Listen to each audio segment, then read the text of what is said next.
Good evening. Thank you for joining us. Could more people have been saved on the island of Maui? Hawaii officials confirm the warning system never sounded. Authorities are still combing through hundreds of houses as hope for those still missing starts to fade. More questions for the government here in the UK about who was responsible for moving asylum seekers onto the Bibi Stockholm barge before it had been given the all-clear for Legionella. And further attempts to turn people away from smoking. Cigarette packs in the UK could soon carry anti-smoking messages and advice inside the packet as well as outside. But will it be enough to convince smokers to quit?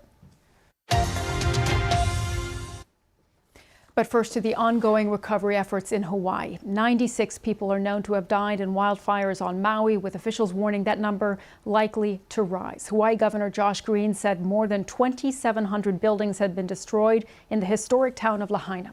Hundreds of people are still missing, and only about 3% of the affected area has been searched. Residents say they had no official warning before they fled for their lives, raising difficult questions about the effectiveness of the emergency response and whether more people could have been saved. Early warning sirens failed to sound, according to officials, a failure now under investigation by Hawaii's Attorney General. Our correspondent Nomia Iqbal has more details.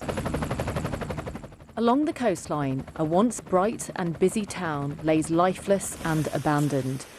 The historic Lahaina is now nothing but ashes and dust. It looks like it's been bombed.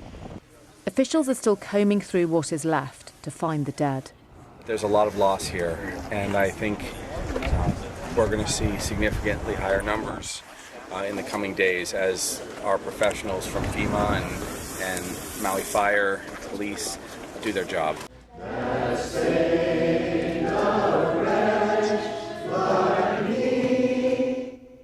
For those who survived, hope can be found in prayer.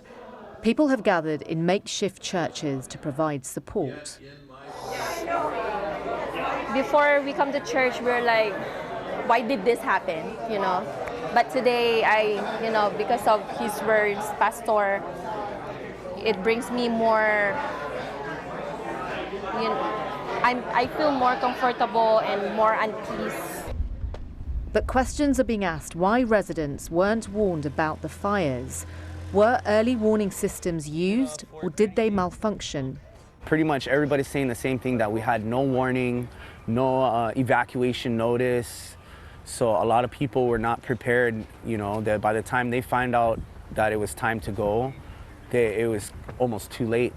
There's a review underway to work out exactly what happened. It'll take years for the island to recover. President Biden declared it a disaster last week, releasing federal funds to support people on the ground. I want the people of Maui to know that, Governor, we're going to be with you every step of the way throughout this response and this recovery. We don't know exactly what caused the wildfires, but many scientists say it's proof of a climate emergency. And that is a top priority for President Biden and his White House. His opponents have a different view on climate change. But with much of Maui destroyed and the death toll rising, it could be seen as a wake-up call. Nomia Iqbal, BBC News, Washington. And let's go directly to Maui. My colleague Helena Humphrey standing by for us there. Helena, very good to see you. Bring us up to date on what is happening where you are.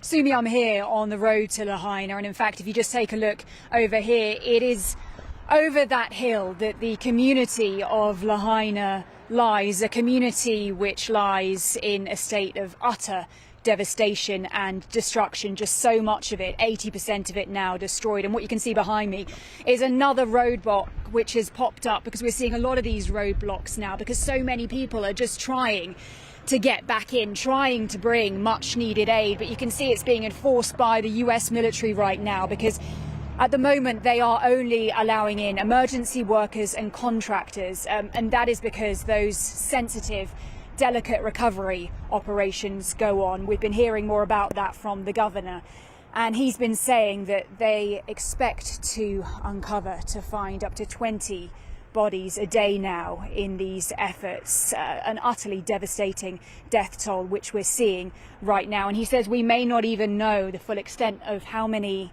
lives have been lost for at least 10 days. We've also been hearing more updates from FEMA in terms of what is being deployed on the ground here. But many people are asking, why isn't there more aid coming in from the US mainland? In terms of whether there'll be a visit from President Biden, FEMA has been saying that they don't have a timeline on that and they wouldn't want something to distract from the recovery operations. Helena, we mentioned that questions have been mounting about what happened and why people were not warned. What is the latest on that? Well, those questions continue to grow. The sadness goes to frustration, it goes to anger. Firstly, with regards to those early warning systems and why they didn't sound, and we know that the Attorney General has launched a probe into that, but also now about wider infrastructure on this island as well. You can see behind me here some of the power lines. These power lines, operated by Hawaii Electric, provide power for 95% of this island, and now a class action lawsuit has been filed against that company, asking essentially why the electricity wasn't turned off when there was a warning from the National Weather Service about the very real and deadly prospect of those wildfires. Now, the company, for its part, says that it doesn't comment on pending litigation. It says that its focus right now is restoring power on the island. And it also said that it doesn't have a pro forma operation of turning automatically the power off in these kinds of circumstances. It says that has to be put in through an emergency request. But I think it's fair to say, Sumi, as we continue to see this devastating death toll grow, and with so many people unaccounted for, we can expect to see more and more of these questions in the days to come. And Helena, you've been hearing some of the heartbreaking stories of people who've been directly affected by these fires. Can you share with us what they've been telling you?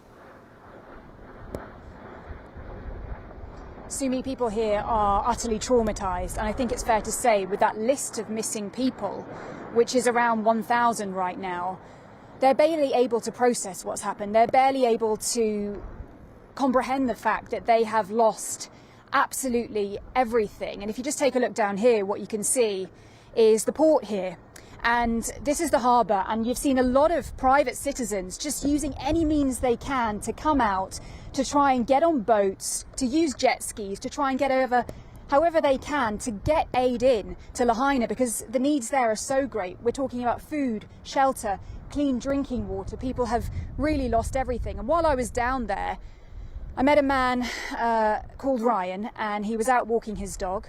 He told me that he'd lost everything, and what he was trying to do essentially was to take his dog around to try and offer some emotional support to other people, just to have time with that animal, to try and feel some love, some warmth amid all of this devastation. He is sleeping out in the open.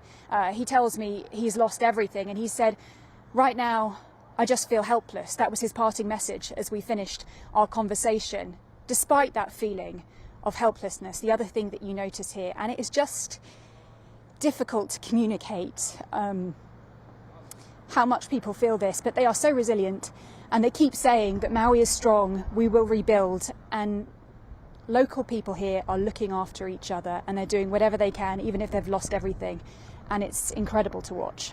It is incredibly moving, Helena, and thank you so much for reporting on this story for us.